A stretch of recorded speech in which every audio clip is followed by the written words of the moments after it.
డబ్బు, అనారోగ్యం, ఉద్యోగం, వ్యాపారం, అప్పులతో బాధపడుతున్నారా? మీకోసమే manifesting miracles 11 days programme.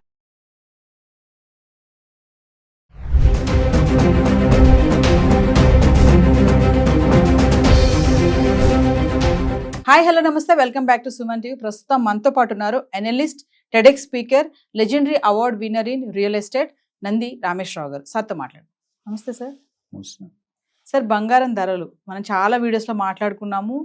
1 lakh వరకు వెళ్ళిపోతుంది 2025 ఎండింగ్లో అని చెప్పుకున్నాం మనం. కానీ అది అక్కడ వరకు కాకుండా రేపో మాపో వెళ్ళిపోయేటట్టే ఉంది. అంటే పరుగులు పెడుతుంది బంగారం. అంటే మధ్యతరగతి వాళ్ళకి ఇదొకటి అందరిని ద్రాక్షలా కూడా మారుతుందా అంటే పడే ఛాన్స్ ఏమైనా ఉన్నాయా, ఇంకా పైకి వెళ్ళే ఛాన్సెస్ ఉన్నాయా అంటే మీ అనాలిసిస్లో ఏం చెప్తారు సార్? మనం కరెక్ట్గా 4 నెలలు 5 నెలల ముందు మనం నవంబర్ డిసెంబర్లో ట్రంప్ ఎలక్షన్ అయిన తర్వాత స్టార్ట్ చేసాం ఈ టాపిక్స్. ఆ రోజు నేను చెప్పుకునే వస్తాను 1 lakh ఎంతో దూరం లేదు. మనం అనుకుంటే ప్రీపోన్ చేశారు, మ్యాచ్లు ప్రీపోన్ చేస్తుంటే బంగారం ధర కూడా డిసెంబర్ వరకు కాకుండా ఏప్రిల్ మేలోనే తట్టండి. నేను రానున్న రోజుల్లో ఎస్పెషల్లీ ఇవాళ మనం 21లో ఉన్నాం, 30వ తారీఖు అనుకుంటా అక్షయ తృతీయ ఉంది. అక్షయ తృతీయ ప్రతి ఒక్కరు బంగారు ఇంట్లో తెచ్చుకోవాలని ట్రై చేస్తాం, ఎంతో కొంత కొనుక్కోవాలి అనుకుంటారు. కనీసం 1 గ్రాము. నాకు ఇప్పటికీ గుర్తుంది 5 years బ్యాక్ 44,900 రూపాయలు ఉండేది తులం బంగారం 24 క్యారెట్. ఈరోజు 99,500 రూపాయలు పర్ తులా 10 grams అయిందంటే ఆల్మోస్ట్ 110% జంప్. జనరల్గా గత రికార్డులో చూసి ఇంత స్పీడ్ జంప్ ఎప్పుడు లేదనుకుంటారు. జంప్ అయింది, పెరిగింది, కానీ దాదాపు 5 years బ్యాక్ అంటే 5 years డబుల్ రియల్ ఎస్టేట్లా పెరిగిపోతుంది కూడా. ఒకప్పుడు రియల్ ఎస్టేట్ బాగా పెరిగేది, ఇప్పుడు రియల్ ఎస్టేట్ కూడా ఏమైందంటే 3-4 సంవత్సరాల్లో డబుల్ అయిపోతుంది. దానికి పోటీగా అది వస్తుంది.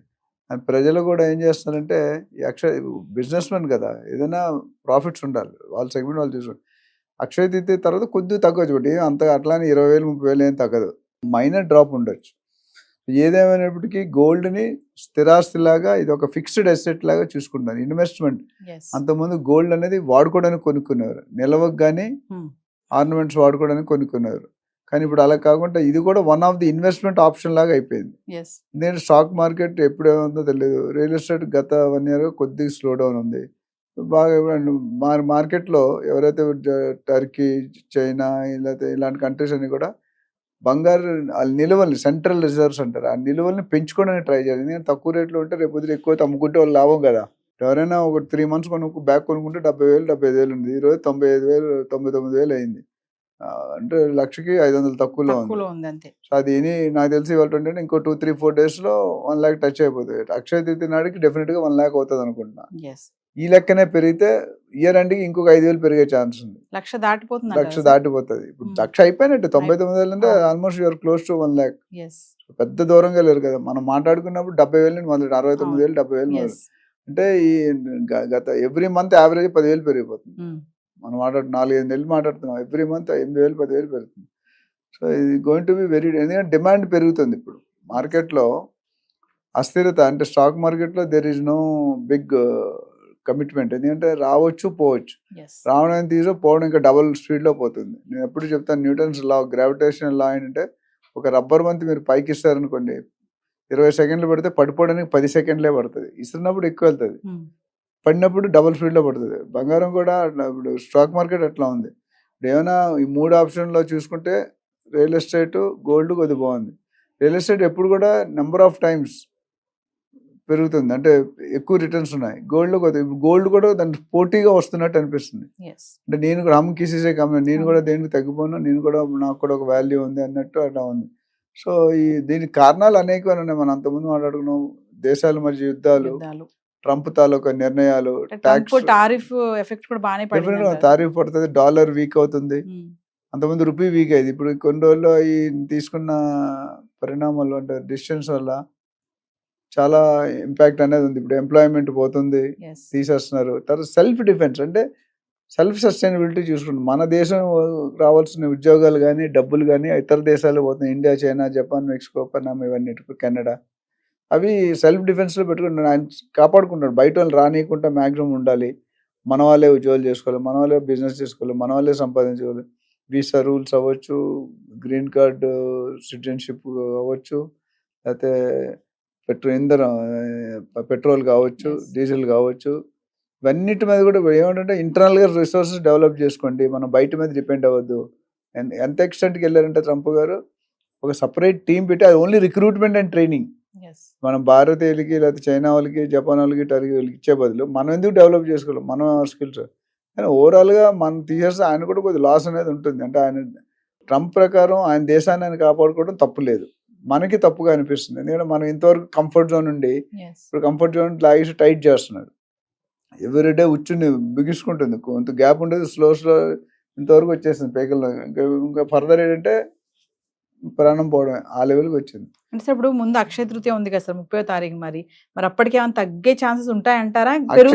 నేను తగ్గదు అనుకుంటా అక్షయ తృతీయ, ఎందుకంటే డబ్బులు వచ్చేది ఎవరు వద్దంటారమ్మా, లక్ష్మి ఈస్ కమింగ్. అంటే పెరుగుతుంది కదా సార్, మరి కొనడానికి ఏమైనా వెనకంజు వేస్తారా అని అనుకోవడానికి లేదంటారా? మనకి హైదరాబాద్ లో కానీ ఇండియాలో డబ్బులకి ఏం కుదరలేదమ్మా. ట్రెడిషనల్ సెంటిమెంట్ మనకున్న ట్రెడిషన్ ఏ కంట్రీలో ఉండదే ఉన్నది. అంటే వాళ్ళకి రకరకాల ట్రెడిషన్ ఉండేవి. ఇప్పుడు ఒకప్పుడు వాటికన్ చర్చ్లో జనాలు ఎక్కువ ఉండి కలెక్షన్స్ ఎక్కువ ఉండేది. ఇప్పుడు మన ప్రయాగరాజ్లో అవన్నీ record all time record break అయిపోయింది. 62 crores గిన్నీస్ బుక్ రికార్డ్ అంటే అది. చాలా అలా ఇది గోల్డ్ కూడా ఎవరు సెంటిమెంట్ ఉన్నవాళ్ళు అంటే ఇంట్రెస్ట్ ఉన్నవాళ్ళు తగ్గరు, రేటు పెరిగిందని మానేరు. కొంతమంది ఒక ఫ్యూ సెగ్మెంట్ ఒక కొంత పర్సెంటేజ్ తగ్గొచ్చు. 1 గ్రామ్ కొనుక్కొని 1/2 గ్రాము, 10 గ్రాములు కొనుక్కొని 5 గ్రాములు వాళ్ళకున్న కెపాసిటీ బట్టి వాళ్ళకున్న దీన్ని బట్టి చేస్తారు. లేకపోతే గోల్డ్ రేట్ అయితే ఇప్పుడు ఈ రానున్న రోజుల్లో కూడా ఇప్పుడు మనం యాక్చువల్లీ ఇయర్ ఎండ్కి అనుకున్నాం, ఇది ఇయర్ హాఫ్ కూడా కాలేదు. ఏప్రిల్ అంటే just beginning of the year, first quarter అయింది, రెండో క్వార్టర్.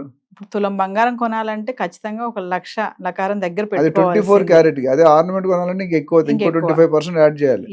ఆర్నమెంట్ బంగారం దీనికి 8,000 తేడా ఉంటుంది. అంటే సపోజ్ 92,000 అనుకుంటే 92,000కి దానికి 25-30% లేబరు, వ్యాట్, వేస్టేజ్, సో 1,20,000 అయినట్టు ఆల్రెడీ. అదే మరి ముందు పెళ్లిళ్ళ సీజన్లు ఉన్నాయి సార్, మరి ఆడపిల్లలకి పెట్టిపోతలు బంగారం ఇవన్నీ ఉంటాయి కదా, అందుకనే కదా రేట్లు పెంచేది. ఇప్పుడు ఏ పెళ్లి కానీ ఎంగేజ్మెంట్ కానీ లేదా ఏ ఫంక్షన్ కానీ బర్త్డే గోల్డ్ లేకుండా ఏదైనా ఫంక్షన్ అని చూసారా? ఏది లేదు. అది ఏ క్యాస్ట్ అయినా, ఏ జాతి అయినా, ఏ మతం అయినా, ఏ ఊరైనా, ఏ విలేజ్ అయినా బంగారం లేక అది ఎనీ క్యాస్ట్ రీజన్ మీద కమ్యూనిటీ మీద లేదు. మార్కెట్లో నువ్వెంత ఇచ్చావు, నా కొడుకు ఎంత వేసాను, నా కూతురికి ఎంత వేసాను, నా కోళ్ళకి ఎంత వేసాను, ఇదే చూసుకుంటున్నారు. సో మీ దగ్గర నా దగ్గర డబ్బులు ఉన్న వాళ్ళు చాలా మంది ఉన్నారండి. సో అంటే Hyderabad has a good potential. ప్రపంచంలోనే భారతదేశంలో అత్యంత గోల్డ్ వాడేవాళ్ళంటే మనం ఒక కంట్రీ. మెయిన్ టన్నుల్లో 20,000 టన్నుల్లో వాడుతున్నాం. అంటే దానికి వెనక ఇప్పుడు బయట వాళ్ళు ఎన్కేజ్ చేసుకుంటారు. ఇప్పుడు ఫారెన్ పోతే అక్కడ 2 గ్రాముల చైన్ కూడా వేసుకోరు వాళ్ళు. చాలా మంది ఫారినర్స్ ఉన్నారు, ఎన్ఆర్ఐస్ కాకుండా రియల్ ఫారినర్స్, వాళ్ళకి గోల్డ్ మీద అంత వాళ్ళ మందు మీద తిండి మీద చూసినంత దీని మీద ఉండదు. మన వాళ్ళు తిండి లేకపోయినా పర్లేదు కానీ గోల్డ్ ఉండాలి. గోల్డ్ ఉంటే ఇప్పుడు అంబానీ కొడుకు పెళ్ళి అయింది, కోడలు మొత్తం బంగారంతో కప్పిస్తారు కదా. అట్లానే గాలి జనార్దన్ రెడ్డి గారిని ఒక ఆయన ఉంటాడు బెంగళూరులో, ఆయన పెళ్ళి అయినాడు అంతే. జయలలిత కూతురు ఏదో ఒక ఆవిడ. అంటే పెద్ద పెద్దలు ఎవరు చేసినా గోల్డ్ని కేజీలు లెక్క వాడతారు, నాట్ గ్రామ్స్. అంటే మార్కెట్లో ఈ గోల్డ్ రన్ అనేది ఎక్కడ వరకు కొనసాగుతుంది అంటే సార్? అది $1 million క్వశ్చన్ ఇప్పుడు చెప్పండి. ఎందుకంటే మనం ఊహలు అంచనాలు దాటి వెళ్ళిపోతుంది. మనం 1 year అనుకుంటే అది 6 నెలలు కూడా 5 నెలల్లోనే తగిలింది. మనం మాట్లాడేది నవంబర్ డిసెంబర్, అప్పుడు 1 year అనుకున్నాం. 1 year 6 నెలలు కూడా కాలేదు.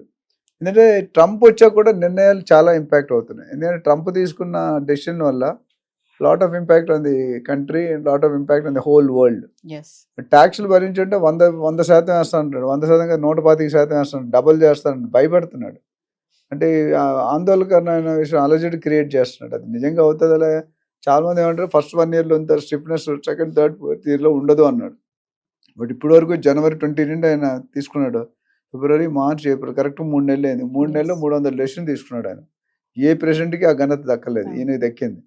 సో ఆయన చిచ్చరపిడిగా అంటారా లేకపోతే ఏమంటారో తెలియదు. ఆయన ఒక్క యాంగిల్లో కరెక్ట్ వాళ్ళ దేశం గురించి మాట్లాడతారు, కానీ వాళ్ళ దేశం గురించి మిగతా దేశాలని ఇబ్బంది పెట్టకూడదు కదా. సార్ ఏదేమైనా అంటే ఒకవేళ తగ్గితే ఎంతవరకు తగ్గొచ్చు అనే ఛాన్సెస్ ఏమైనా ఉన్నాయంటారా? ఇంతవరకు తగ్గుతుందండి. అప్ అండ్ డౌన్ నార్మల్ అనుకున్న డ్రాస్టికల్ గా తగ్గదండి. 5-10% తగ్గే సూచనలు ఉన్నాయి. 10-15 కంటే దాటదు అనుకుంటున్నా. 90,000కి దిగదంటారు? దిగకపోవచ్చు, ఎందుకంటే 1,00,000 కంటే 10% ఒకరు ఇప్పుడు గత 1 monthలోనే 10%-15% పెరిగింది గోల్డ్. మన లాస్ట్ టైం మాట్లాడుకున్నట్టు 93,000 ఎంత ఉన్నారు, అక్కడికే 5% పెరిగింది. 1 నెల 2 నెలల ముందు పోతే 15% పెరిగినట్టే కదా. ఇప్పుడు మీరు అందుకే ఇప్పటి నుండి 5 years అంటే 2020లో కరోనా టైంలో, కరోనాకు ముందులో 44,000-45,000 ఉండేది. Yes 5 years back. ఇప్పుడు 110%, 45, 90, 99 అయిపోయింది. సో 110% పెరగడం అంటే it's not a joke. So ఇంకా రేపో మాపు లక్షకి లకారానికి దగ్గరలో ఉంది బంగారం అంటారు. 100% అవుతుంది. 100%. దాంతో లక్కీగా వాళ్ళు స్ట్రాటజీగా పెంచుతున్నారు. ఎస్ ఇవన్నీ కూడా ఒక మాఫియా అండి. రియల్ ఎస్టేట్ కానీ, గోల్డ్ మార్కెట్ కానీ, స్టాక్ మార్కెట్ కానీ, డిజిటల్ మార్కెట్, ఇవన్నీ కూడా ఏం జరుగుతుంది ఎవరికి ఊహించలేడు. ఒకటి అనుకుంటే ఒకటి గుర్రాలు ఉంటాయి, రేస్ కోర్స్, ఎస్ అది చాలా మంది డబ్బులు పోగొట్టుకుంటారు. బెట్టింగ్లు మొన్న ఎవరో 20 లక్షల బాబు చిన్నపిల్లలు ఆత్మహత్య చేసుకున్నాడు వీళ్ళంతా భరించలేక. ఇది చాలా వెరీ క్యాలిక్యులేట్ అనుభవంతో వెళ్ళాలి, డెసిషన్స్ పెట్టుకోవాలి. ఎవరు పడితే డెసిషన్ తీసుకుంటే ఇబ్బంది పడతారు. Yes Thank you.